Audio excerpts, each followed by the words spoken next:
السلام علیکم ورحمۃ اللہ وبرکاتہ، نحمده ونصلی علی رسولہ الکریم، اما بعد فاعوذ باللہ من الشیطان الرجیم، بسم اللہ الرحمن الرحیم، رب اشرح لی صدری ویسر لی امری واحلل عقدۃ من لسانی یفقهوا قولی۔ وَإِذَا سَأَلَكَ عِبَادِي عَنِّي فَإِنِّي قَرِيبٌ أُجِيبُ دَعْوَةَ الدَّاعِ إِذَا دَعَانِ فَلْيَسْتَجِيبُوا لِي وَلْيُؤْمِنُوا بِي لَعَلَّهُمْ يَرْشُدُونَ۔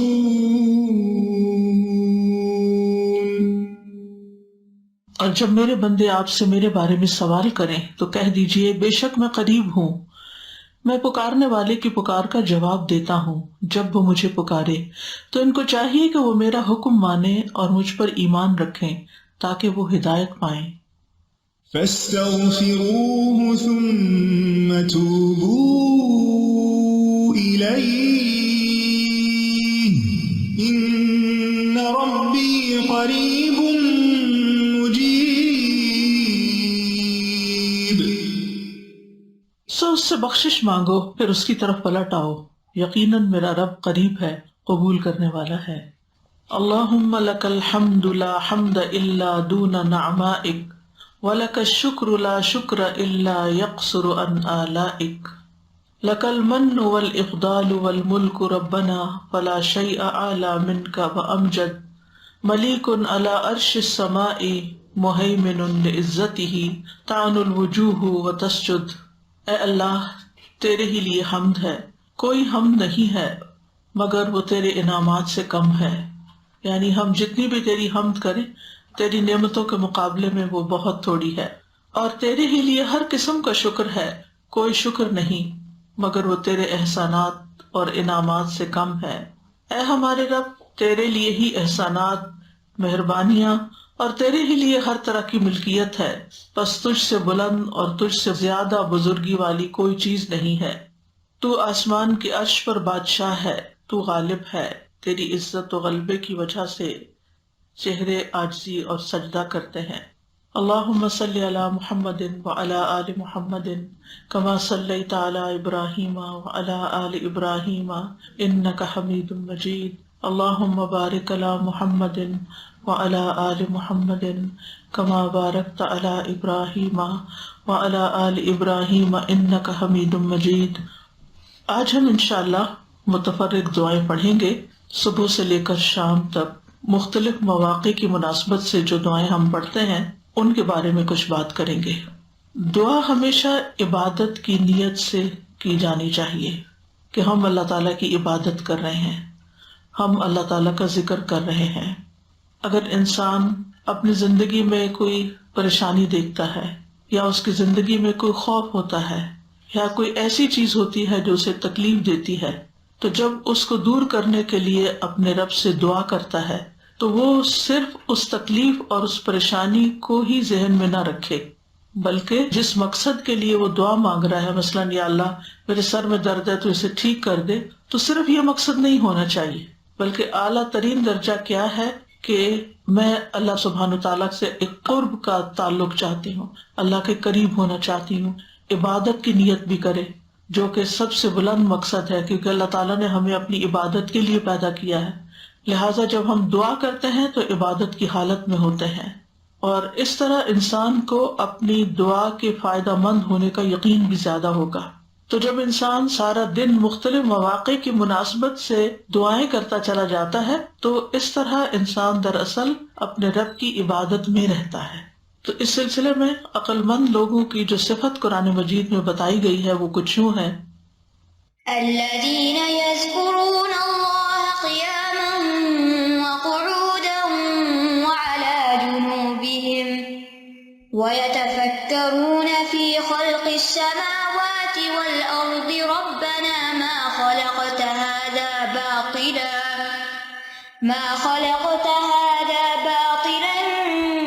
سبحانك فقنا عذاب النار. وہ جو کھڑے اور بیٹھے اور اپنے پہلوؤں پر لیٹے ہوئے اللہ کو یاد کرتے ہیں، اور وہ آسمانوں اور زمین کی تخلیق میں غور و فکر کرتے ہیں اور پکار اٹھتے ہیں، اے ہمارے رب، تو نے یہ سب کچھ بے مقصد پیدا نہیں کیا، تو پاک ہے، پس ہمیں آگ کے عذاب سے بچا لے. جیسا کہ آپ جانتے ہیں کہ یہ آیت سورت آل عمران کی آخری آیات میں سے ہے، اور اس میں اللہ سبحانہ وتعالی عقل مند لوگوں کی کچھ صفات بیان کر رہے ہیں کہ عقل مند کون ہوتے ہیں. عقل مند وہ ہوتے ہیں جو ہر حال میں اللہ کو یاد کرتے رہتے ہیں، ہر موقع کی مناسبت سے اللہ تعالیٰ سے دعا کرتے ہیں، کیونکہ دعا عبادت کا نچوڑ ہے. دعا عبادت کا سب سے اعلیٰ و افضل حصہ ہے. یعنی ویسے تو ہم جو عبادت کرتے ہیں، مثلا نماز پڑھتے ہیں، وہ ایک مخصوص شکل ہے عبادت کی، اور اس میں ہم ایک مخصوص حالت میں کچھ دیر کے لیے اللہ تعالیٰ کے حضور حاضر ہوتے ہیں، اور پھر اس کے بعد کیا ہوتا ہے، ہم اپنی جائے نماز طے کر دیتے ہیں اور اٹھ جاتے ہیں، پھر دنیا میں لگ جاتے ہیں. تو کیا اللہ تعالیٰ سے بس اتنی دیر کا تعلق ہونا چاہیے؟ نہیں. عقل مند انسان کا تعلق سب سے بڑی ہستی اللہ رب العزت کے ساتھ ہر لمحے کا تعلق ہوتا ہے. ہر لمحہ اس کے دل میں اپنے رب کی یاد ہوتی ہے، اور جو اپنی دنیا میں بھی وہ مختلف حالات سے گزرتا ہے، کبھی وہ کھڑا ہے، کبھی وہ بیٹھا ہے، کبھی وہ لیٹا ہوا ہے، تو ان تینوں حالتوں میں انسان اپنے رب کو بھولتا نہیں. اللہ کا بندہ ہر حال میں اپنے رب کو یاد کرتا ہے. یعنی کچھ کام ہم کھڑے ہو کر کرتے ہیں، کچھ کام ہم بیٹھ کر کرتے ہیں، اور کبھی ہم آرام کرنے کے لیے لیٹ جاتے ہیں، یا کوئی بیمار ہوتا ہے تو لیٹ جاتا ہے. تو چاہے آپ صحت مند ہو، چاہے آپ بیمار ہو، ہر حال میں اپنے رب کو یاد کرتے رہیں اور اس کو پکارتے رہیں اور اس سے دعا کرتے رہیں. چاہے آپ روزی کمانے کے لیے نکلے ہیں، چاہے آپ کسی کی عیادت کے لیے نکلے ہیں، چاہے آپ گھر کے اندر ہیں، چاہے آپ گھر سے باہر ہیں، بازار میں ہیں، کھا پی رہے ہیں، شادی بیاہ کا موقع، ہر موقع کی مناسبت سے ہمیں دعائیں سکھائی گئی ہیں، اذکار سکھائے گئے ہیں. اور عقل والوں کی دوسری صفت اس آیت میں یہ بیان ہوئی ہے کہ وہ ذکر کے ساتھ ساتھ اللہ سبحانہ وتعالیٰ کی تخلیق پر بھی غور کرتے ہیں، کیونکہ اللہ کی تخلیق پر، اللہ کی مخلوق پر، اللہ کی کریشن پر غور و فکر کرنا دراصل انسان کو اللہ کے قریب کرتا ہے، اور اس کے دل میں اللہ سبحانہ وتعالیٰ کی یاد اور زیادہ گہرائی کے ساتھ آتی ہے. یعنی ایک تو ہے کہ ہم رٹی رٹائی دعائیں پڑھ لیں، صحیح پروننسیشن کے ساتھ ان کو یاد کر لیں، اور پھر جب کوئی موقع آئے تو ٹھک سے بس وہ دعا پڑھی اور بات ختم، اور دل میں ہمارے اللہ کی یاد ہی نہ ہو. یہ ذکر نہیں ہوتا، یہ قرب نہیں ہوتا. قرب یہ ہوتا ہے کہ انسان کی روح بھی سرشار ہو. یعنی جس طرح انسان اپنی زبان، اپنے کان، اپنے عقل استعمال کرتا ہے، اپنی آنکھیں استعمال کرتا ہے کوئی چیز پڑھنے میں، سننے میں، سمجھنے میں، اسی طرح اس کا دل بھی ساتھ شامل. اور دل ساتھ شامل نہیں ہو سکتا جب تک آپ کے دل میں اللہ کی بڑائی نہیں آتی، اور اللہ کی بڑائی آتی نہیں جب تک آپ اللہ تعالیٰ کی کائنات میں غور و فکر نہیں کرتے. جب آپ غور و فکر کرتے ہیں اور جب آپ کسی نتیجے پہ پہنچتے ہیں تو آپ کی روح سرشار ہو جاتی، آپ واقعی کانپ اٹھتے ہیں اللہ تعالیٰ کی عظمت اور بڑائی کے ساتھ. تو وہ بھی بے حد ضروری ہے، کیونکہ اس حالت میں دراصل انسان پھر حق کے آگے جھک جاتا ہے، اور انسان کی زبان سے بھی اچھی بات نکلتی ہے.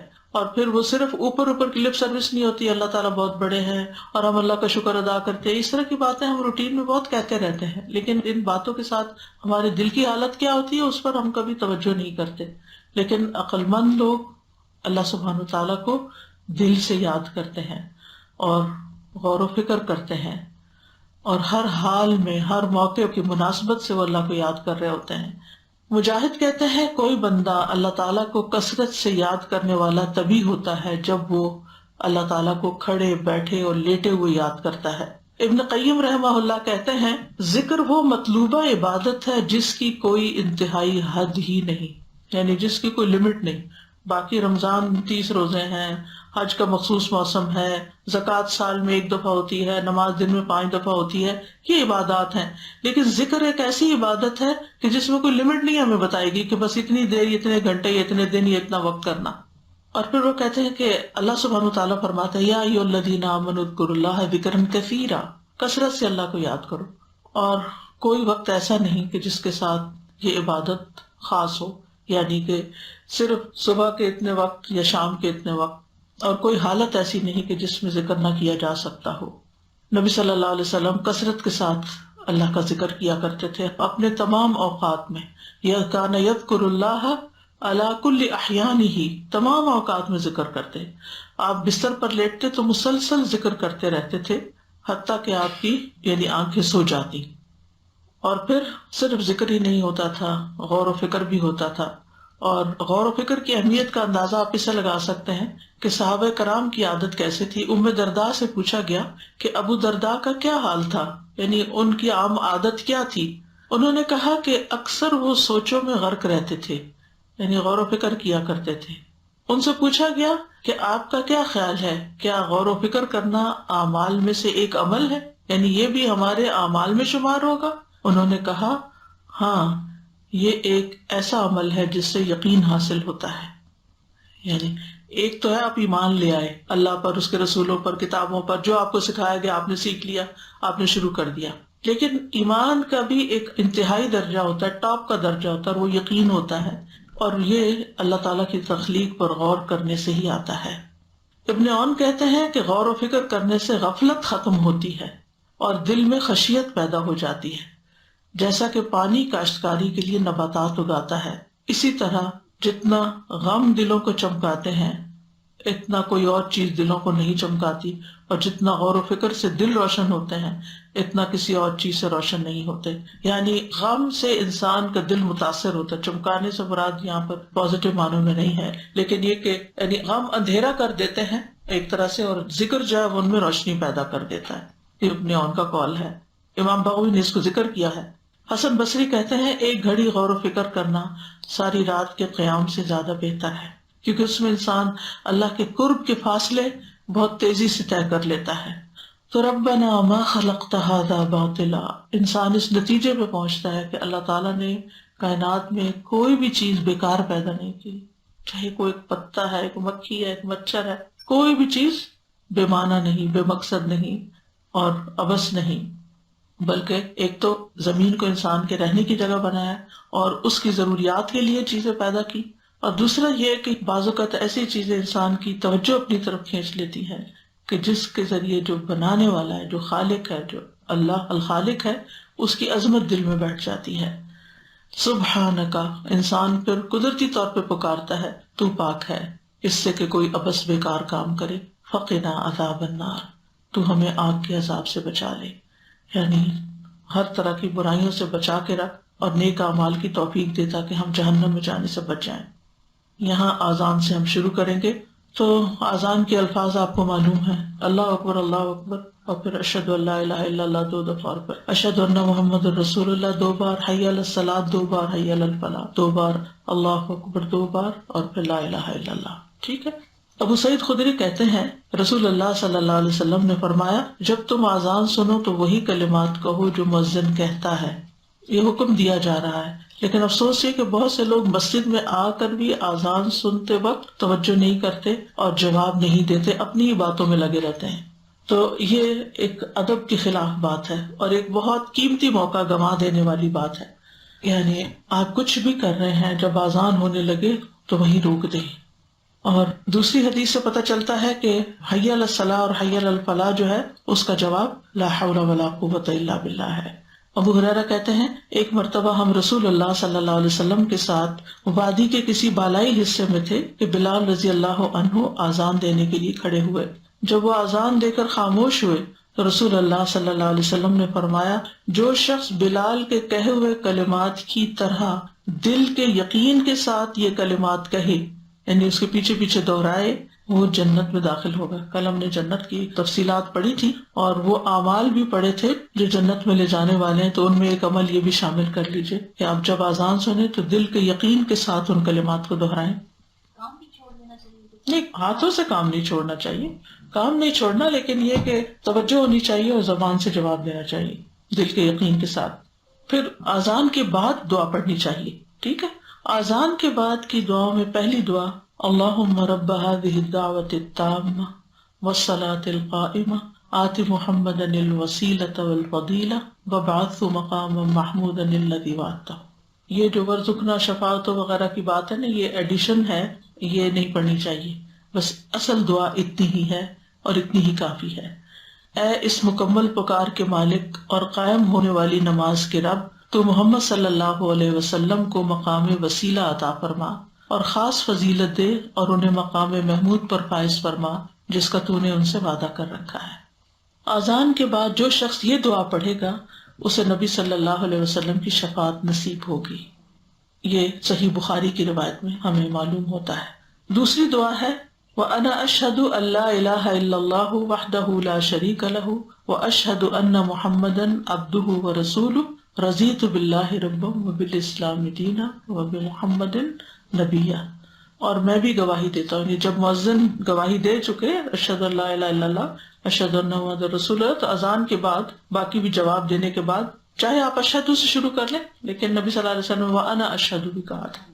اور میں بھی گواہی دیتا ہوں کہ اکیلے اللہ کے سوا کوئی معبود برحق نہیں، اس کا کوئی شریک نہیں، اور میں گواہی دیتا ہوں کہ محمد صلی اللہ علیہ وسلم اس کے بندے اور اس کے رسول ہیں۔ میں اللہ کے رب ہونے پر، اسلام کے دین ہونے پر اور محمد صلی اللہ علیہ وسلم کے نبی ہونے پہ راضی ہوں۔ نبی صلی اللہ علیہ وسلم نے فرمایا جس نے مؤذن کی اذان سن کر یہ الفاظ کہے، یہ جو ابھی آپ کو بتائے گئے ہیں، اس کے گناہ معاف ہو جائیں گے، یعنی یہ گناہوں کی معافی کا ذریعہ بھی ہے۔ تیسری دعا جو ہے اذان کے بعد درود پڑھا جاتا ہے۔ عبداللہ ابن عمرو بن العاص سے روایت ہے، انہوں نے نبی صلی اللہ علیہ وسلم کو فرماتے ہوئے سنا جب تم مؤذن کو سنو تو اسی طرح کہو جیسے وہ کہتا ہے، پھر مجھ پر درود بھیجو، کیونکہ جو مجھ پر ایک دفعہ درود بھیجتا ہے اللہ اس کے بدلے اس پر 10 رحمتیں نازل فرماتا ہے۔ تو آپ پہلے اللہم رب ھذہ الدعوۃ التامہ پڑھ لیں، پھر اشہد ان لا الہ الا اللہ پڑھ لیں، اور پھر اس کے بعد درود پڑھ لیں۔ درود کا چھوٹا ورژن بھی پڑھا جا سکتا ہے، اور اگر یہ ساری چیزیں نہ پڑھ سکے کیونکہ آپ کو کوئی بہت کام میں مصروفیت یا کوئی شخص آپ کا انتظار کر رہا ہے، تو اس میں آپ پھر کوئی ایک چیز بھی پڑھ سکتے ہیں۔ لیکن اگر تینوں چیزیں پڑھنے کی عادت ہو جائے اور موقع بھی ہو تو اس میں کوئی مشکل نہیں، فائدہ ہی فائدہ ہے۔ اب دروشی پڑھا تو 10 رحمتیں آ گئی، اگلی اذان تک آپ کے بہت سے کام آسان ہو جائیں گے انشاءاللہ۔ اللہ کی رحمت آ جائے تو ہر چیز آسان ہو جاتی ہے، رحمت ہی تو چاہیے ہر معاملے میں اس کی۔ اور ایک بات کا یقین رکھے کہ اذان کے بعد دعا قبول ہوتی ہے۔ سنن نبی داؤد کی روایت ہے، عبداللہ ابن عمر رضی اللہ عنہ سے ایک شخص نے کہا اے اللہ کے رسول صلی اللہ علیہ وسلم، مؤذن ہم سے فضیلت لے جائیں گے۔ تو رسول اللہ صلی اللہ علیہ وسلم نے فرمایا تم بھی ویسے ہی کہا کرو جیسے وہ کہتے ہیں، یعنی مؤذن تو اذان دے کے فضیلت حاصل کرے تو تم بھی کہہ لو، اور جب تم اس سے فارغ ہو جاؤ تو سوال کرو یعنی اللہ سے، اور دعا مانگو، دیے جاؤ گے۔ اسی طرح آپ صلی اللہ علیہ وسلم نے فرمایا الدعاء لا يرد بین الاذان والاقامہ، اذان اور اقامت کے درمیان دعا رد نہیں ہوتی۔ تو جتنی ہماری اہم دعائیں ہیں وہ ضرور مانگ لی جائے۔ آپ یہ بھی کر سکتے ہیں کہ صبح فجر کے بعد ایک چیز مانگ لیں، ظہر کے بعد دوسری۔ میں 1 اور 2 اس لیے کہہ رہی ہوں کہ منیمم ٹارگٹ دے رہی ہوں، زیادہ تو پھر آپ جتنی دیر چاہے مانگتے رہیں جب تک اقامت نہیں ہوتی، یعنی نماز شروع نہیں ہو جاتی۔ اب تو گھر میں ہوتے ہیں تو اقامت تو نہیں ہوگی، لیکن جب تک آپ نماز شروع نہیں کر دیتے اس وقت تک، مثلا کچن میں بھی آپ کام کر رہے ہیں تو چلتے پھرتے اپنی دعائیں ساتھ ساتھ مانگتے رہیں۔ تو زندگی میں مختلف چیزیں ہوتی ہیں نا، کچھ چیزوں سے ہم نجات چاہتے ہیں اور کچھ چیزوں کا حصول چاہتے ہیں، تو اگر بانٹ لیں گے تو پھر کوئی چیز بھولے گی نہیں۔ ورنہ ربنا آتنا فی الدنیا حسنۃ وفی الآخرۃ حسنۃ وقنا عذاب النار کی دعا سب کچھ جمع کر لیتی ہے۔ اذان سننے کے بعد پھر پہلا کام ہوتا ہے وضو کرنا، تو پھر وضو کی دعائیں بھی پڑھنی چاہیے۔ استاذہ کسی خاتون نے کہا تھا کہ اگر میں نفل بھی پڑھ رہی ہوتی ہوں نا، اور اگر اذان جیسے گھروں میں آج کل تو اذان والی کلاک ہوتی ہے تو ہو جاتی ہے، تو میں ادھر رک جاتی ہوں، نماز کے دوران ہی میں رکی رہتی ہوں جب تک اذان نہیں ختم ہوتی۔ نہیں، نماز کے بیچ میں نہیں رک سکتے۔ آپ کو پتا ہے کہ اتنے بجے اذان ہونی ہے تو پھر آپ نماز شروع کیوں کرتی ہیں؟ جواب دے کے کریں۔ دوسری بات یہ کہ جیسے لوگ کہتے ہیں کہ یہ کون سی اصلی اذان ہے، یعنی اذان کے الفاظ تو وہی ہے لیکن کہتے ہیں یہ کوئی مؤذن تو نہیں دے رہا وہ والا کہ وہ مسجد کے احکام ہے کہ اس میں ایسے کرنا ہوتا ہے۔ یہ تو کہیں نہیں آیا کہ اذان صرف مسجد کے ساتھ خاص ہے۔ جیسے پاکستان میں لوگ ممبر و مینار سے سنتے ہیں اذانیں گھر میں دور دور تک، تو وہ مسجد میں تو نہیں ہوتے، تو اس کا کیا مطلب ہے کہ وہ جواب نہیں دیں گے یا ان کے لیے دعا قبول نہیں ہوگی؟ اذان تو اذان ہے، یعنی آپ کے موبائل پہ یا آپ کے گھر میں اذان کلاک جو ہے اس سے اگر اذان کی آواز آتی ہے تو وہ کیا آتا ہے، وہ اسے آپ کیا بولتے ہیں، کیا ہو رہا ہے، کیا کہتے ہیں؟ تو پھر وہ اذان ہے نا، پھر اس کا جواب دیں، ٹھیک ہے نا۔ جیسے ہم لوگ کہیں پہ بھی ہوتے ہیں اور ایپ پر اذان آتی ہے اکثر سیل فون پہ، لیکن وہ آدھی اذان ہوتی ہے، جیسے شروع کی کیونکہ آپ نے تو ہم پوری اذان سبسکرائب نہیں کی ہوتی تو آدھی پہ کام چل رہا ہوتا ہے. آپ تھوڑی سی پیمنٹ ہوتی ہے کر دیں اور پوری اذان لے لیں ان سے. اچھا، لیکن اگر نہیں ہے تو ہم اذان کے پورے الفاظ اس وقت پھر خود دہرا لیں؟ نہیں، آپ سن کر ہی سنیں گے دہرانا تو پھر ہی دہرائیں گے نا، ٹھیک ہے. کیونکہ آپ مؤذن تو نہیں نا. استاذہ جیسے پاکستان وغیرہ جائیں تو وہاں پہ یہ ہوتا ہے کہ ایک کے بعد ایک اذان ہو رہی ہوتی تھی، اپنے آگے ایک کا جواب دینا کافی بس ہے. کافی ہے. جی یہی ایپ پہ بھی لاگو ہوتا ہے کیونکہ گھر میں کئی لوگوں نے لگائی ہوئی ہوتی ہے نا، تو وہ منٹ منٹ پہ ہو رہی ہوتی ہے. ایک ہی کافی. جی. تو اذان کے بعد پھر وضو کیا جاتا ہے. تو وضو کی دعاؤں میں وضو کرنے سے پہلے بسم اللہ پڑھنا ضروری ہے. خالی بسم اللہ یعنی پوری بسم اللہ الرحمن الرحیم کہنا ضروری نہیں ہے، بسم اللہ کہہ کے بھی آپ شروع کر سکتے ہیں. اور بعض علماء یہ کہتے ہیں کہ پڑھنا واجب ہے، لیکن اگر انسان بھول جائے تو پڑھنا ساقط ہو جاتا ہے، یا بیچ میں یا بعد میں وضو کرنے کے بعد نہیں پڑھی جائے گی. اب سوال یہ پیدا ہوتا ہے کہ اگر واجب ہے اور پڑھی نہیں تو پھر وضو کیا درست ہے؟ جی وضو درست ہے، ثواب سے محرومی ہے. جو بسم اللہ پڑھ کے ثواب ملنا تھا وضو کا وہ رہ گیا آپ کا، جو آپ نے ایک سنت پوری کرنے سے حاصل کرنا تھا. تو محتاط بات یہی ہے کہ وضو سے پہلے بسم اللہ کہہ لیا جائے. اب اگلا سوال یہ ہوگا کہ ہم تو جہاں وضو کرتے ہیں وہاں ٹوائلٹ بھی ہوتا ہے تو اس میں آپ دیکھیے کہ آپ دل میں کہہ لیں یا واش روم میں داخل ہونے سے پہلے کہہ لیں. اب اگر دیکھیں آپ چپکے سے دل میں کہہ لیتے ہیں تو اس سے کیا فرق پڑتا ہے؟ منہ سے اونچی آواز سے نہ بولے. پھر وضو کے بعد کی دعائیں، ان میں سے ایک دعا ہے اشہد ان لا الہ الا اللہ وان محمدن عبد اللہ ورسولہ، میں گواہی دیتا ہوں کہ اللہ کے سوا کوئی معبود نہیں اور محمد صلی اللہ علیہ وسلم اس کے بندے اور اس کے رسول ہیں، یعنی اللہ کے بندے اور رسول ہیں. عقبہ بن عامر کہتے ہیں ہمارے ذمے اونٹ چرانے کا کام تھا، میری باری آئی تو میں شام کے وقت ان کو چرا کر واپس لایا تو میں نے رسول اللہ صلی اللہ علیہ وسلم کو اس حال میں پایا کہ آپ کھڑے ہو کر لوگوں کو ارشاد فرما رہے تھے. مجھے آپ کی یہ بات سننے کو ملی کہ جو بھی مسلمان وضو کرتا ہے اور وہ اچھی طرح وضو کرتا ہے پھر کھڑے ہو کر اپنے دل اور چہرے کی توجہ کے ساتھ 2 رکعت نماز ادا کرتا ہے تو اس کے لیے جنت واجب ہو جاتی. یہ کون سی نماز ہوتی ہے؟ تحیۃ الوضو. کہتے ہیں میں نے کہا کیا خوب بات ہے، یعنی کتنی اچھی بات ہے یہ. تو میرے سامنے ایک کہنے والا کہنے لگا اس سے پہلے والی بات اس سے بھی زیادہ عمدہ، یعنی تم نہیں تھے اس سے پہلے ہم نے اور بھی اچھی بات سیکھی.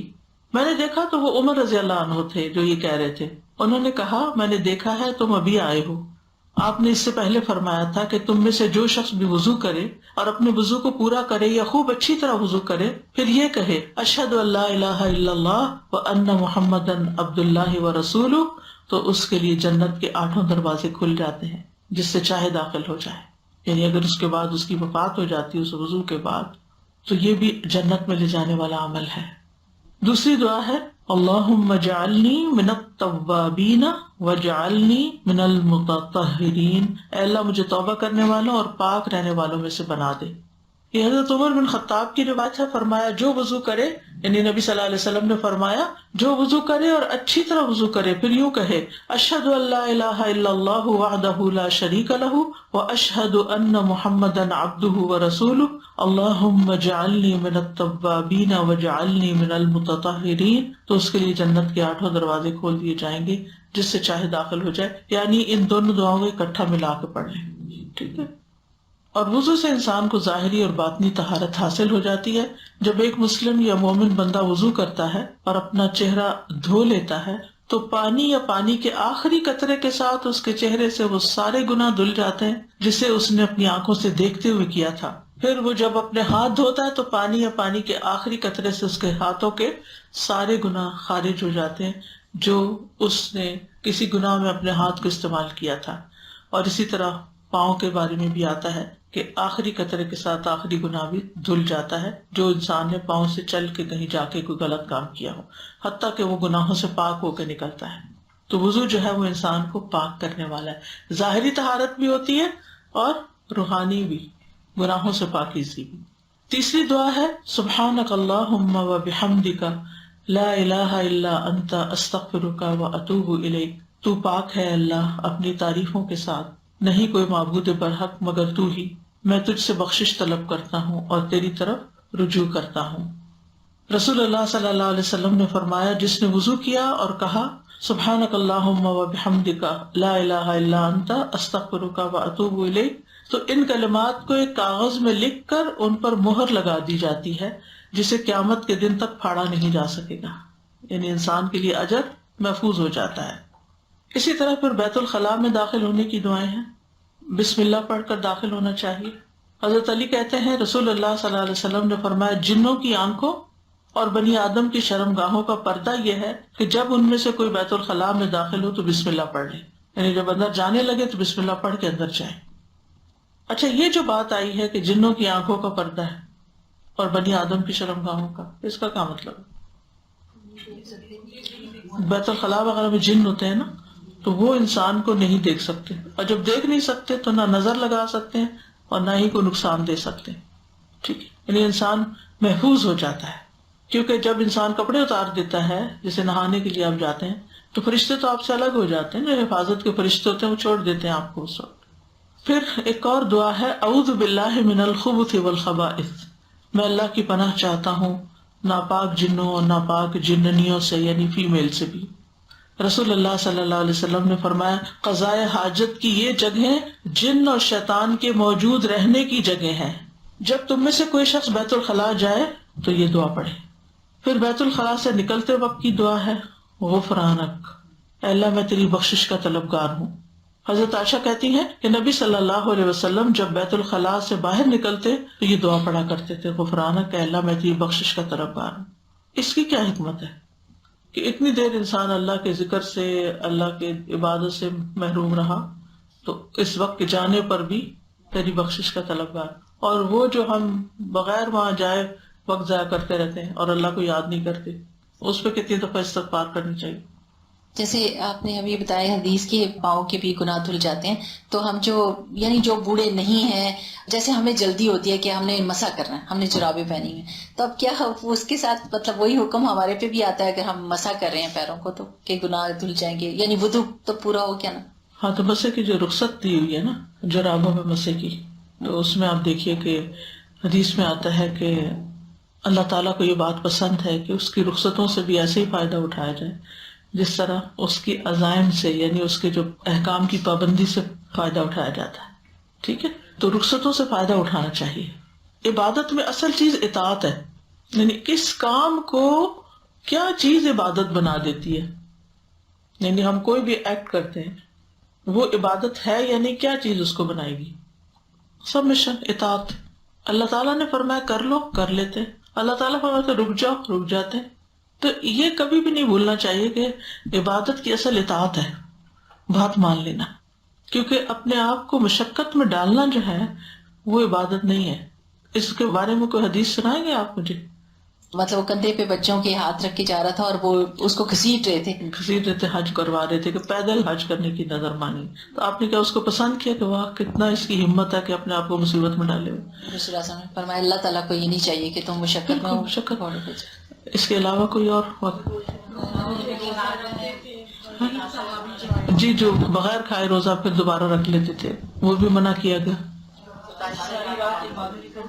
ساری رات عبادت کرنا، دو چوائس دی جاتی تو آسان راستہ اختیار کرتے۔ جی، حضرت عائشہ کے پاس جو 3 لوگ آئے تھے اور ان تینوں نے کہا کہ ہم تو، ایک نے کہا ہم گوشت نہیں کھائیں گے، ایک نے کہا شادی نہیں کریں گے، ایک نے کہا ہم رات کو کبھی سوئیں گے نہیں۔ ایک نہیں کئی واقعات ملتے ہیں، تو جس سے یہ پتہ چلتا ہے کہ اپنے آپ کو مشقت میں ڈالنا کوئی پسندیدہ بات نہیں ہے۔ اللہ سبحانہ تعالیٰ ہمارے لیے آسانی، یرید اللہ بکم الیسر ولا یرید بکم العسر، تو مصیبت میں نہیں ڈالنا چاہتا اللہ تعالیٰ۔ تو ہمارا دین جو ہے دین یسر ہے، آسانی والا دین ہے۔ سر اس سے وضو آسان ہو جاتا ہے، آپ نے اگر یہ نیت کر لی کہ میں ہر وقت وضو میں رہوں گی تو پھر اگر آپ بالکل مشکل نہیں لگتی، بالکل، کیونکہ جب ہم اپنے لیے مشقت کھڑی کرتے ہیں نا تو پھر ہم آہستہ آہستہ اکتا جاتے ہیں اور دین سے دور ہو جاتے ہیں۔ جب آپ باہر ہوتے ہیں گھر سے، جی، خاص طور پر گھر سے باہر مشکل ہوتی ہے، بالکل۔ جب سفر میں ہوتے ہیں اور نمازیں ملانے کا بھی حکم ہے، اس وقت اتنا اللہ سبحانہ تعالیٰ پہ پیار آتا ہے بالکل کہ کتنی آسانی دی ہے۔ پھر اب آپ نے گھر سے نکلنا ہے، تو گھر سے نکلتے اور گھر میں داخل ہوتے وقت کی دعا بھی ہے۔ پھر بسم اللہ پڑھ کے دروازہ کھولیں، اور گھر میں جب داخل ہوں تو بھی بسم اللہ پڑھیں.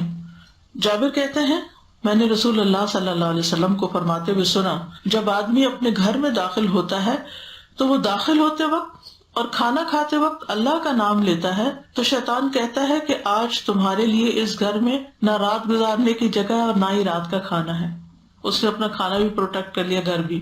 اور اگر وہ داخل ہوا لیکن اپنے داخل ہوتے ہوئے اللہ کا نام نہ لے تو کہتا ہے تم نے رات گزارنے کی جگہ پا لی. اور اگر اپنا کھانا کھانے کے وقت اللہ کا نام نہ لے تو شیطان کہتا ہے تم نے دونوں چیزیں پا لی, یعنی رات گزارنے کی جگہ بھی اور رات کا کھانا بھی. پھر یہ کہ گھر میں داخل ہوتے وقت سلام ضروری ہے, چاہے کوئی گھر میں ہو یا نہ ہو. السلام علیکم ورحمۃ اللہ وبرکاتہ. ابو امامہ سے روایت ہے, کہتے ہیں کہ نبی صلی اللہ علیہ وسلم نے فرمایا 3 شخص ایسے ہیں جن کا ضامن اللہ ہے, اگر وہ زندہ رہیں تو اللہ ان کے لیے کافی ہے, اگر فوت ہو جائے تو وہ جنت میں داخل ہوں گے. نمبر 1, وہ شخص جو اپنے گھر میں سلام کر کے داخل ہوا پس اللہ عز و جل اس کا ضامن ہے. کیا مطلب ہے ضامن ہونے کا؟ شاباش, اللہ اس کے لیے کافی ہے. ٹھیک ہے, اللہ اس کے لیے کافی ہے. یعنی 3 شخص ایسے ہیں جن کا ضامن اللہ ہے, اگر وہ زندہ رہے تو اللہ ان کے لیے کافی ہے, اگر فوت ہو جائے تو جنت میں داخل ہوں گے. نمبر 2, وہ شخص جو مسجد کی طرف چلا بس اللہ اس کا ضامن ہے. تیسرا, وہ شخص جو اللہ کے راستے میں نکلا بس اللہ اس کا ضامن ہے. خالی گھر میں بھی داخل ہوتے وقت سلام کرنا چاہیے. عبداللہ بن عمر کہتے ہیں کہ جب کوئی خالی گھر میں داخل ہو تو کہے السلام علینا وعلی عباد اللہ الصالحین. ٹھیک ہے, اگر جیسے ہم داخل ہوتے ہیں, میرے ہسبینڈ داخل ہوتا ہے, بچے کس وقت بے دھیانی میں داخل ہوتے ہیں, ہم کہتے رہتے ہیں, لیکن پھر کیا شیطان ایک بندہ بھی اگر نہیں کہے گا تو اگر شیطان ایک بندے نے کہہ دیا ہے تو پروٹیکٹڈ ہے, خاص طور پہ گھر کے بڑے نے اگر کہہ دیا. اگر کوئی سو رہا ہو تو آہستہ آواز میں سلام کرے, شور نہیں کرے. مقداد ابن الاسود کہتے ہیں نبی صلی اللہ علیہ وسلم رات کو آتے تھے تو سلام اس طرح کیا کرتے تھے کہ سونے والا جاگ نہ جائے اور جاگنے والا سن لے, یعنی بالکل ہی منہ میں بھی نہیں اور بہت اونچا بھی نہیں. اور یہ دعا پڑھتے اللہم سلمنی, اے اللہ مجھے سلامت رکھ, وسلم منی, اور مجھ سے بھی دوسرے کو سلامت رکھ. اللہم سلمنی وسلم منی. ٹھیک ہے, یعنی ہمیں صرف یہ نہیں سمجھنا چاہیے کہ ہم ہی ٹھیک ہے یا ہم ہی سلامتی کا پیغام, دوسروں کو ہم سے بھی تکلیف پہنچ سکتی ہے. مسجد میں داخل ہونے کے وقت کی دعا. مسجد میں داخل ہونے کے وقت بسم اللہ والسلام علی رسول اللہ اللہم اغفر لی ذنوبی وافتح لی ابواب رحمتک. خاص طور پہ جب کوئی عمرے وغیرہ پر جائے تو اس وقت یہ یاد کر کے جائیں. یہاں بھی مسجد میں داخل ہوتے وقت بسم اللہ والسلام علی رسول اللہ اللہم اغفر لی ذنوبی وافتح لی ابواب رحمتک. اور اگر ساری یاد نہ بھی ہو تو اللہم افتح لی ابواب رحمتک. پھر ایک اور دعا ہے اعوذ باللہ العظیم وبوجہہ الکریم وسلطانہ القدیم من الشیطان الرجیم. میں شیطان مردود کے شر سے اللہ کی پناہ چاہتا ہوں جو انتہائی عظمت والا ہے, اور اس کے انتہائی محترم چہرے کی پناہ لیتا ہوں, اور اس کے سلطان قدیم کی پناہ لیتا ہوں. یعنی اب اللہ سبحانہ تعالیٰ کی بادشاہت شروع سے ہے. کتنی خوبصورت دعا ہے. عبداللہ ابن عمر کہتے ہیں نبی صلی اللہ علیہ وسلم جب مسجد میں داخل ہوتے تو یہ کلمہ کہا کرتے تھے, یعنی اعوذ باللہ العظیم وبوجہہ الکریم وسلطان القدیم من الشیطان الرجیم. تو انسان جب یہ کہہ لیتا ہے تو ابلیس کہتا ہے آج سارے دن کے لیے یہ مجھ سے محفوظ ہو گیا, آج میرا اس پہ زور نہیں چلے گا. پھر مسجد سے نکلتے وقت کی دعا ہے بسم اللہ والسلام علی رسول اللہ اللہم اغفر لی ذنوبی وافتح لی ابواب فضلک. اندر جاتے ہوئے رحمت مانگی, باہر نکلتے ہوئے فضل مانگا. اللہ کے نام سے باہر نکلتا ہوں اور اللہ کے رسول پر سلام ہو, اے اللہ میرے گناہ بخش دے اور میرے لیے اپنے فضل کے دروازے کھول دے. یہ حضرت فاطمہ رضی اللہ تعالیٰ عنہ کی روایت ہے, اندر جانے کی بھی اور آنے کی دونوں ہی. اسی طرح رسول اللہ صلی اللہ علیہ وسلم نے فرمایا جب تم میں سے کوئی مسجد میں داخل ہو تو نبی پر سلام پڑھے, پھر کہے اللہم افتح لی ابواب رحمتک, اور جب باہر نکلے تو کہے اللہم انی اسألک من فضلک. اب ہے کھانے پینے کی دعائیں. کھانا کھانے سے پہلے بھی بسم اللہ. اب آپ دیکھ رہے ہیں ہر کام سے پہلے بسم اللہ. حضرت عائشہ کہتی ہے کہ رسول اللہ صلی اللہ علیہ وسلم نے فرمایا جب تم میں سے کوئی کھانا کھانے لگے تو چاہیے کہ اللہ تعالیٰ کا نام لے, پھر اگر شروع میں نام لینا بھول جائے تو یوں کہے بسم اللہ اولہ و آخرہ، اللہ کے نام سے اس کھانے کے شروع میں اور آخر میں بھی۔ حضرت عائشہ کہتی ہیں کہ رسول اللہ صلی اللہ علیہ وسلم اپنے 6 اصحاب کے ہمراہ کھانا تناول کر رہے تھے کہ ایک اعرابی آیا اور وہ سارا کھانا 2 لقموں میں کھا گیا۔ تو رسول اللہ صلی اللہ علیہ وسلم نے فرمایا اگر یہ شخص بسم اللہ پڑھ لیتا تو کھانا تمہارے لیے بھی کافی ہو جاتا، یعنی اس میں برکت ہو جاتی۔ ہر لقمے اور ہر گھونٹ پر الحمدللہ کہنا کیسا ہے، یعنی الحمدللہ، ہر طرح کی تعریف اللہ کے لیے۔ رسول اللہ صلی اللہ علیہ وسلم نے فرمایا اللہ تعالیٰ اس بندے سے راضی ہو جاتا ہے جو ایک لقمہ بھی کھائے تو اس پر اللہ کا شکر ادا کرے، اور جو مشروب کا ایک گھونٹ بھی پیے اور اس پر اللہ کا شکر ادا کرے، ایسے بندے سے اللہ راضی ہو جاتا ہے۔ ہم سب چاہتے ہیں نا یا اللہ تو ہم سے راضی ہو جا، اللہ کی رضا مانگتے رہتے ہیں۔ تو ہمارے دنیا کے کاموں میں، کھانے پینے میں ہی اگر ہم صحیح طریقہ اختیار کر لیتے ہیں تو اللہ تعالیٰ اس سے بھی راضی ہو جائے گا۔ ہر تھوڑی دیر بعد کچھ نہ کچھ، کبھی نٹس کھا رہے ہیں، کبھی اسنیکس کوئی لے کوکی لیتے، کھا کبھی رہے کچھ ہیں، کھا لیا، کبھی کچھ بھول کبھی جاتے ہیں۔ اکثر ہی بھول، یعنی آج تک ہم نے جو کچھ کھایا ہے اس پر کتنی دفعہ الحمدللہ کا اور کتنی دفعہ نہیں کہا، اگر وہ کیلکولیٹ کیا جائے نا، قیامت کے دن تو ہو ہی جائے گا ویسے کیلکولیٹ، اور سامنے بھی آ جائے گا کہ اتنی دفعہ بغیر الحمدللہ کے کھایا اور اتنی دفعہ الحمدللہ کا۔ دل میں کہیں گے، ہر وقت اعلان نہیں کرنا اپنے اذکار کا۔ پھر کھانا کھانے کے بعد کی اور دعائیں بھی ہیں الحمدللہ کے علاوہ۔ الحمدللہ الذی اطعم وسقى وصوغه وجعل له مخرجا، ہر طرح کی تعریف اس اللہ کے لیے ہے جس نے ہمیں کھلایا اور پلایا اور اسے خوشگوار بنایا اور اس کے نکلنے کی راہ بھی بنائی۔ یہ حضرت ایوب انصاری کی روایت ہے کہ جب رسول اللہ صلی اللہ علیہ وسلم کچھ کھاتے یا پیتے تو یہ دعا پڑھتے۔ پھر ابن عباس کی روایت ہے، وہ کہتے ہیں کہ رسول اللہ صلی اللہ علیہ وسلم نے فرمایا جس سے اللہ تعالیٰ کوئی بھی کھانا کھلائے تو وہ یوں کہے اللہم بارک لنا فیہ وارزقنا خیرا منہ، اللہ اس سے اچھا عطا کر۔ اس سے کیا بات سمجھ میں آتی ہے؟ منع نہیں ہے، جی بالکل، کیونکہ بہت سے لوگ اچھے کھانے کو کنڈیم کرتے رہتے ہیں کہ اچھا کھانا شاید دنیا داری ہے لہٰذا اچھا کھانا نہیں کھانا۔ اسراف منع ہے، یعنی ایک کھانے سے اگر آپ انجوائے کر سکتے ہیں تو ضرور ہے 10 کھانے بنانے۔ یعنی ہم دیکھا دیکھی اور خاص طور پہ دکھاوے کی خاطر اور بعض اوقات اپنی جان پہ بھی بوجھ ڈالتے ہیں اور کھانے والے کی جان پہ بھی بوجھ ڈالتے ہیں، اور بہت سارا وقت ہمارا پھر اسی کام میں لگ جاتا ہے۔ یعنی زیادہ کھانا منع ہے لیکن اچھا کھانا منع نہیں ہے، ٹھیک ہے۔ قرآن مجید میں بھی کیا آتا ہے کہ طیب اور حلال کھاؤ، پاکیزہ کھاؤ، اور طیب میں کل میں نے طیب کی ڈیفینیشن بتائی تھی، اگر کسی کو یاد، صرف سنا نہیں کریں، یاد بھی رکھا کریں۔ میں نے یہ بتایا تھا کہ جو چیز انسان کے حواس کو بھی لذت دے، یعنی حواس کیا ہے ہمارے حواس خمسہ، اور میں نے ایکسپلین بھی کیا تھا کہ دیکھنے میں بھی اچھی ہو، دیکھ کے بھی دل خوش ہو، خوشبو بھی ہو، ذائقہ بھی اچھا ہو، اور کھانے کے بعد کوئی تکلیف بھی نہ ہو، بس اگر کھانے میں طیب ہے تو۔ ویسے تو ہر چیز میں طیب اور غیر طیب کی بات ہے، اور جس سے روح بھی سرشار ہو جائے، یہ 2 چیزیں بتائی تھی میں نے، یعنی ذائقہ کے علاوہ انسان کے اندر ایک خوشی بھی لائے وہ چیز۔ اور یہ ہوتا ہے کہ جس وقت ہم کوئی بھی چیز بعض اوقات دیکھتے ہیں، کھاتے ہیں یا پیتے ہیں تو واقعی وہ اتنی اچھی ہوتی ہے کہ جس سے ہمارے اندر ایک خوشی بھی پیدا ہوتی ہے اور ہمیں مزہ بھی آتا ہے اس چیز کا۔ لیکن کچھ چیزیں ہوتی ہیں، کچھ کھانے ایسے ہوتے ہیں ویسے دیکھنے میں اچھے لگ رہے ہیں لیکن کھائیں تو کوئی ذائقہ نہیں ہوتا، اور کھانے کے بعد طبیعت بھی خراب ہو جاتی ہے۔ تو ان ساری چیزوں کا، یعنی کھانے کو میں اتنی ڈیٹیل سے اس لیے بیان کر رہی ہوں کہ یہ ایک تو روز کا کام ہے، دوسرا یہ کہ ساری خواتین فرض کے درجے میں اس کام سے گزرتی ہیں۔ تو جب دین پڑھ لیتے ہیں تو عام طور پر لوگ یہ سمجھنے لگتے ہیں کہ بس کچا پکا، کالا پیلا، پیاز تیر رہے ہیں اس میں، چھلکے بھی اس میں نظر آ رہے ہیں، جو بھی پکا دو، کچی سبزی ہے تو وہ بھی ڈال دو، بڑے بڑے بیج ہیں گلے نہیں تب بھی دے دو گھر والوں کو، سر سے اتارو۔ تو ایک تو یہ کہ احسن نہیں ہے، یہ ہم سے کیا مطلوب ہے کہ ہر کام کے اندر ایکم احسن عملا، یعنی احسن طریقے سے کیا گیا ہو، یعنی سر سے اتارنے والا کام نہ ہو۔ یعنی جس چیز کو ان اللہ کتب الاحسان فی کل شیء، اللہ نے ہر چیز کے اندر احسان کو رکھا، یعنی جو بھی کام آپ کریں اس کے اندر خوبصورتی بھی ہو، وہ اچھے طریقے سے بھی ہو، تو چاہے کھانا ہو، چاہے پہننا ہو، چاہے کوئی بھی چیز ہو۔ اور یہاں پر بھی جو ہمیں دعا سکھائی گئی اللہم بارک لنا فی، کہ اللہ ہمیں اس میں برکت عطا کر۔ کھانے کے اندر کی برکت کیا ہے؟ ایک تو کوانٹٹی کا کافی ہو جانا، وہ تو برکت ہے ہی، اس کے علاوہ برکت کیا ہے کہ وہ ہمارے جسم کو لگی بھی، اس کو کھا کے ہمیں کچھ طاقت بھی حاصل ہو. وَارْزُقْنَا خَيْرًا مِّنْهُ، اور ہمیں اس سے بھی بہتر کھلا، یعنی طیب ہو، حلال ہو.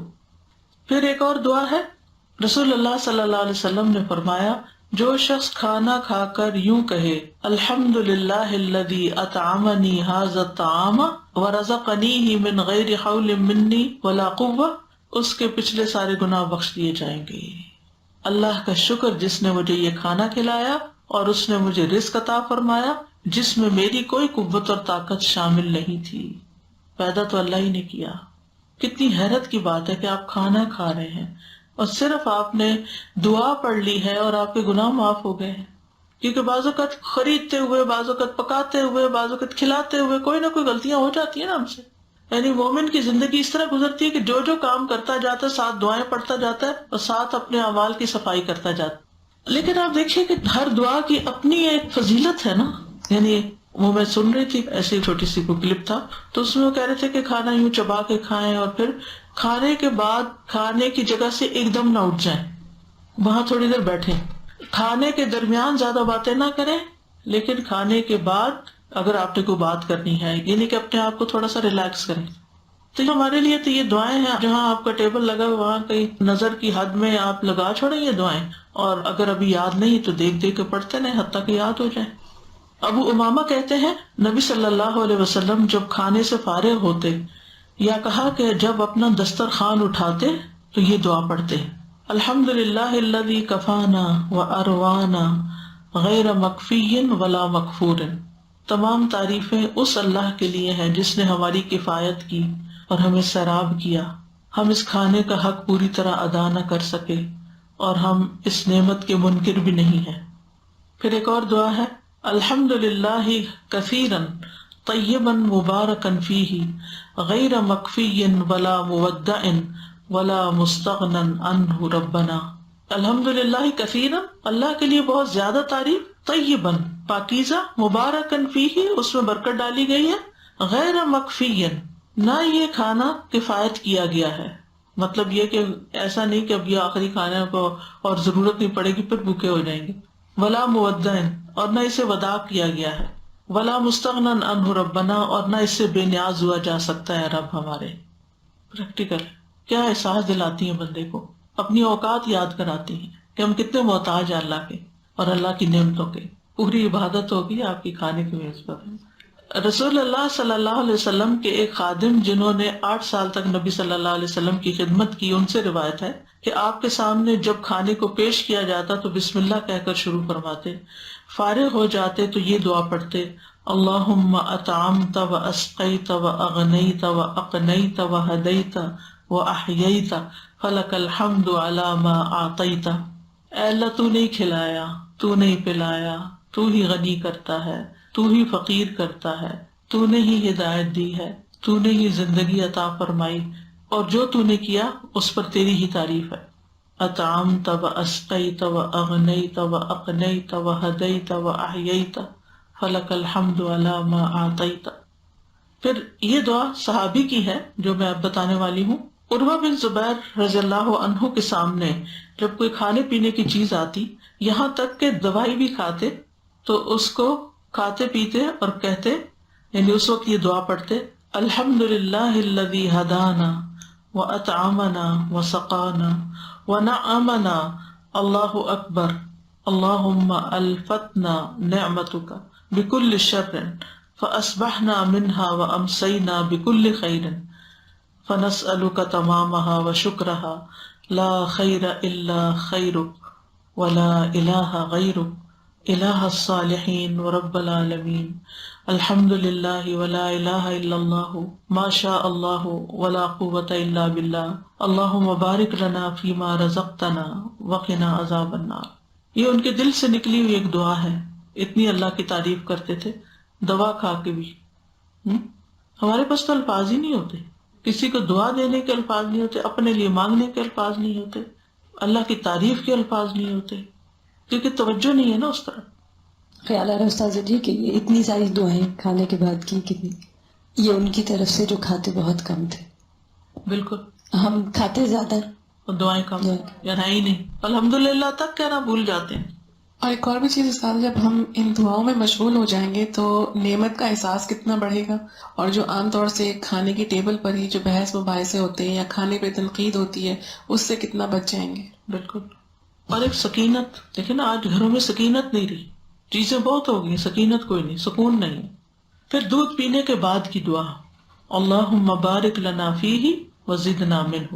ابن عباس کہتے ہیں رسول اللہ صلی اللہ علیہ وسلم نے فرمایا جس سے اللہ تعالیٰ دودھ پینے کو عطا فرمائے وہ یوں کہے اللہم بارک لنا فیہ وزدنا منہ، اے اللہ ہمیں اس میں برکت عطا فرما اور ہمیں مزید دودھ عطا فرما. وزدنا منہ، کیونکہ مجھے نہیں معلوم کہ دودھ کے علاوہ کوئی اور چیز کھانے اور پینے دونوں کے لیے کفایت کرتی ہو. یہ کھانے کا کھانا ہے اور پینے کا پینا ہے. پھر بھوک سے پناہ مانگنا، جہاں کھانا کھا کر شکر ادا کرنا ہے وہاں بھوک سے پناہ بھی مانگنی چاہیے. ابو ہریرہ رضی اللہ عنہ سے روایت ہے کہ رسول اللہ صلی اللہ علیہ وسلم یہ دعا فرمایا کرتے تھے اللہم انی اعوذ بک من الجوع فانہ بئس الضجیع واعوذ بک من الخیانۃ فانہا بئست البطانۃ. اے اللہ میں تیری پناہ چاہتا ہوں بھوک سے، بے شک یہ بہت بری ہم خواب ہے، اور میں تیری پناہ چاہتا ہوں خیانت سے، بے شک پوشیدہ خصلتوں میں سے یہ بہت بری خصلت ہے. زجیع کا لفظ ہے نا ہم خواب یعنی ساتھ سونے والی چیز. زجع کا مطلب ہوتا ہے سونا، یعنی اگر کوئی بھوکا سوئے، یعنی انسان کو کیا ہوتا ہے اگر بھوکا سوئے تو نیند ہی صحیح نہیں آتی. تو یہاں پر بھوک سے بھی پناہ مانگی گئی، اور جو دعا پوری ہے وہ یہ کہ میں خیانت سے تیری پناہ چاہتا ہوں، کیونکہ وہ بدترین خصلتوں میں سے ہے. خیانت کیا چیز ہے؟ کسی کی امانت میں خیانت کیا چیز ہے؟ اگر آپ کے پاس کسی نے کوئی چیز رکھی ہو تو آپ اس کو پوچھے بغیر اپنی مرضی سے اس میں تصرف کر لیں، خود استعمال کر لیں یا کسی اور کو دے دیں یا ضائع کر دیں، تو یہ خیانت ہوتی ہے.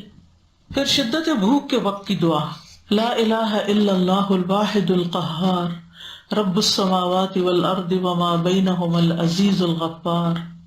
نہیں ہے کوئی معبود برحق مگر اللہ جو اکیلا اور زبردست ہے، آسمانوں زمین اور ان دونوں کے درمیان والی تمام چیزوں کا رب ہے، وہ غالب اور بہت بخشنے والا ہے. حضرت عائشہ کہتی ہے کہ جب آپ رات کو بھوک کی شدت کی وجہ سے کروٹیں بدلتے تو یہ دعا پڑھا کرتے تھے. پھر کھانا کھلانے والے کے رزق میں برکت کی دعا، یعنی اگر آپ کسی کے ہاں کھانا کھائیں یا کوئی آپ کو کھانا کھلائے، چاہے وہ سامنے ہو یا نہ ہو، اس کے لیے دعا کریں اللہم بارک لہم فیما رزقتہم واغفر لہم وارحمہم. ایک اور دعا کا کچھ بھی ورژن ہے اللہم اطعم من اطعمنا واسق من سقانا وبارک لہم فیما رزقتہم واغفر لہم وارحمہم. اور اس دعا کی سند کچھ یوں ہے، عبداللہ بن بصر کہتے ہیں کہ رسول اللہ صلی اللہ علیہ وسلم میرے والد کے ہاں مہمان ہوئے. ہم نے رسول اللہ صلی اللہ علیہ وسلم کی خدمت میں کھجور، پنیر اور گھی سے تیار کیا ہوا حلوہ پیش کیا. آپ نے اس میں سے تناول فرمایا.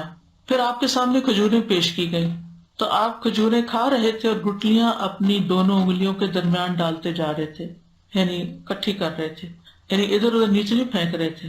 اس وقت ٹیشو پیپر تو نہیں ہوتے تھے یا اور بھی کوئی برتن نہیں ہوگا رکھنے کا، تو پھر آپ نے اپنے ہاتھ میں اکٹھی کرنی شروع کر دی. آپ نے شہادت کی اور درمیانی انگلی شہادت اور یہ اکٹھی کی ہوئی تھی اور اس کے بیچ میں تھی گٹلیاں. پھر آپ کے سامنے مشروب لایا گیا تو آپ نے اسے پیا، پھر اپنی دائیں جانب والے کو دیا، رائٹ ہینڈ والے کو. عبداللہ بن بصر کہتے ہیں کہ میرے والد نے کہا جب انہوں نے آپ کی سواری کی لگام پکڑی ہوئی تھی کہ آپ ہمارے لیے اللہ سے دعا کیجیے، یعنی آپ ہمارے گھر آئے ہیں اور اب آپ جانے لگے ہیں تو آپ ہمارے لیے دعا کریں. تو رسول اللہ صلی اللہ علیہ وسلم نے دعا کی، فرمایا اللہم بارک لہم فیما رزقتہم واغفر لہم وارحمہم. تو اس سے کیا پتہ چلتا ہے کہ جب کھانا کھا رہے ہوں اگر اس کے بعد وہیں بھی دعا کر دیں تو بھی ٹھیک ہے، ورنہ یہ کہ جسے گھر سے نکلنے لگے یعنی کہ خدا حافظ کر رہے ہیں اس وقت دعا دے کے نکلیں. اس کے تو شاید کارڈ بھی چھپا ہوا ہے.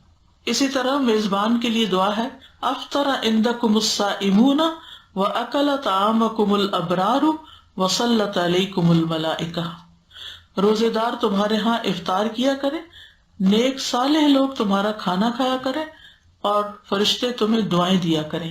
حضرت انس کہتے ہیں کہ نبی صلی اللہ علیہ وسلم سعد بن عبادہ کے ہاں تشریف لے گئے تو انہوں نے روٹی اور زیتون کا آئل پیش کیا، چنانچہ آپ نے اسے تناول فرمایا. پھر آپ نے یوں فرمایا افطر عندکم الصائمون واکل طعامکم الابرار وصلت علیکم الملائکہ. اب اس میں آپ دیکھیے کہ اگر کوئی روزہ دار کسی کے ہاں روزہ افطار کرتا ہے تو اس کا کیا فائدہ ہوتا ہے؟ کس چیز کا اجر ملتا ہے؟ پورا روزہ رکھنے کا اجر مل جاتا ہے. یعنی اگر آپ کی ایک کھجور سے بھی کوئی روزہ کھول لیتا ہے نا تو اس کا سارا اجر آپ کو بھی ملتا ہے, اس کے سمیت اس کو تو ملتا ہی ہے, آپ کو بھی ملتا ہے. ٹھیک ہے, تو یہ کتنی خوبصورت دعا ہے کہ تمہارے ہاں روزہ دار روزہ افطار کریں تاکہ تمہیں بہت بڑا اجر ملے. روزہ رکھنا آسان تھوڑی ہے, نفلی روزہ رکھے تو اس کا بھی ثواب ہے, اس کا کھلوائیں گے. کوئی روزہ بھی, اس میں کوئی فرض سنت کی بات نہیں کی گئی. یعنی صرف رمضان میں افطاریاں نہیں ہوتی. ہماری والدہ جو حیات تھی تو ماشاءاللہ وہ رکھتی تھیں ایام 20 کے روزے. تو میری 3 بہنیں اسلام آباد میں رہتی ہیں, تو تینوں بہنیں بھی اور امی بھی رکھتی تھی. پھر امی ایک دن ایک گھر چلی جاتی, دوسرے دن دوسرے گھر چلی جاتی تھی. تو وہ لوگ یعنی افطاری باقاعدہ کیا کرتے تھے, شام کا کھانا کٹھے, اور وہ تو ملاقات کا موقع بھی ہو جاتا ہے اور کھانے کا بھی الحمدللہ. یعنی ضروری نہیں تھا کہ ہر دفعہ ہر روز, لیکن یہ کہ اکثر میں یہی سنتی تھی کہ آج فلاں کے افطاری تھی, آج ایام 20 کے جو 3 روزے ہیں ان میں اس طرح کیا جا سکتا ہے. اور یہ جو دعا ہے وَأَكَلَ طَعَامَكُمُ الْأَبْرَارُ, تمہارا کھانا نیک لوگ کھائیں, یہ کیوں دعا دی؟ یعنی آپ کا کھانا کھا کر نیک لوگوں کو جو طاقت ملے گی, پھر وہ جو عبادت کریں گے اس کا اجر آپ کو ملے گا. یہ ہے پیچھے نیت. وَصَلَّتْ عَلَيْكُمُ الْمَلَائِكَةُ, اور تمہارے لیے فرشتے دعائیں کریں. یہ کیوں کہا؟ اس میں آپ دیکھیے جیسے پچھلی دعا میں بھی نا کہ ان صحابی نے کہا کہ آپ ہمارے لیے دعا کریں, تو یہ جو ایک کانسیپٹ ہے نا کہ کسی کو کہنا ہی نہیں چاہیے دعا کریے, یہ بھی غلط ہے. ہم ایکسٹریم پہ چلے جاتے ہیں, یا ہر ایک کو کہتے ہیں دعا کرو دعا کرو دعا کیجیے بس ہر وقت, یا پھر یہ ہے کہ بالکل ہی پابندی لگا دیتے ہیں کہ کسی کو کہنا ہی نہیں. نہیں, اعتدال میں رہیں, آپ کہہ بھی سکتے ہیں اور ہر وقت کسی کے ساتھ لکھائیں. اور دوسرا یہ ہے کہ یہاں بھی آپ دیکھیں کہ نبی صلی اللہ علیہ وسلم نے فرمایا کہ فرشتے تمہارے لیے دعائیں کریں. یعنی انسان تو دعائیں کرتے ہی ہیں ایک دوسرے کے لیے. جب ہم کہتے ہیں ربنا اغفر لی ولوالدی وللمؤمنین, تو سب دعائیں کر رہے ہوتے ہیں, سارے جو نمازی ہیں سب نمازیوں کے لیے دعائیں کر رہے ہیں. لیکن یہاں پر خاص طور پر ان کو دعا دی, تو اس میں آپ دیکھیں اتنی رچ دعا ہے نا یہ, اور اتنی میننگ فل دعا ہے. کہنے کو تو 3 چھوٹے چھوٹے جملے ہیں, افطر عندکم الصائمون واکل طعامکم الابرار وصلت علیکم الملائکہ. پھر ہے نیا پھل دیکھنے کی دعا, اللہم بارک لنا فی ثمرنا وبارک لنا فی مدینتنا وبارک لنا فی ساعنا وبارک لنا فی مدنا. اے اللہ ہمارے لیے ہمارے پھلوں میں برکت عطا فرما, اور ہمارے لیے ہمارے مدینہ میں برکت عطا فرما, اور ہمارے لیے ہمارے سا میں برکت عطا فرما, اور ہمارے لیے ہمارے مد میں برکت عطا فرما. ابو ہریرہ کہتے ہیں کہ لوگ جب پہلا پھل دیکھتے تو اسے نبی صلی اللہ علیہ وسلم کے پاس لے آتے. یعنی کھجور کا پھل ہوتا تھا زیادہ تر وہاں, یا انگور وغیرہ ہوتے تھے. یعنی جب پہلا پھل اترتا تو نبی صلی اللہ علیہ وسلم کے پاس لاتے, آپ اس پھل کو پکڑتے اور دعا کرتے. اور وہ اسی لیے لاتے ہوں گے تاکہ آپ برکت کی دعا دیں. آپ کیسے کر سکتے ہیں؟ گھر کے کسی بڑے کے پاس, یعنی گھر میں پھل آیا تو بڑے کے پاس, یعنی گھر میں امی ہے, دادی ہے, کوئی بھی جو بڑا ہے, انہوں نے کھانا تو کم ہی ہوتا ہے لیکن یہ کہ دعا ضرور دیتے ہیں. پھر لباس اتارتے اور پہنتے وقت کی دعائیں, بسم اللہ سے شروع کرنا چاہیے پہنتے وقت میں اور اتارتے وقت. انس رضی اللہ عنہ کہتے ہیں نبی صلی اللہ علیہ وسلم نے فرمایا, جنوں کی آنکھوں اور بنی آدم کی شرمگاہوں کا پردہ یہ ہے کہ جب ان میں سے کوئی اپنے کپڑے اتارے تو بسم اللہ پڑھ لے. اور دعا ہے الحمدللہ الذی کسانی ھذا الثوب ورزقنیہ من غیر حول منی ولا قوہ. اس اللہ کا شکر جس نے مجھے یہ لباس پہنایا اور مجھے رزق عطا فرمایا جس میں میری کوئی قوت و طاقت شامل نہیں تھی. تو جو یہ دعا پڑھے گا اس کے پچھلے سارے گناہ معاف کر دیے جائیں گے. کھانے کے وقت بھی گناہ معاف, اور پہننے کے وقت بھی گناہ معاف, اور سوتے وقت بھی گناہ معاف.